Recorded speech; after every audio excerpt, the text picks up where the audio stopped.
ఈ ప్రపంచం లొంగిపోయేది రెండిటికే, ఒకటి సొమ్ముకి, ఇంకొకటి సోకుకి. ఆడదాన్ని చందమామతో పోలిస్తారు, ఎందుకు తెలుసా? ఆడది మగాడి జీవితంలో వచ్చేటప్పుడు నిండు పౌర్ణమిలా వెలిగిపోతుంది, తర్వాత నెమ్మదిగా నెమ్మదిగా చీకటి కమ్ముకుంటుంది.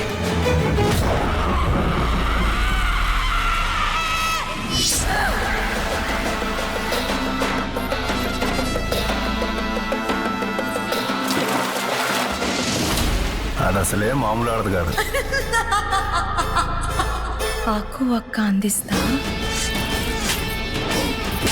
మీకు 3 పూట్ల స్వర్గం చూపిస్తా.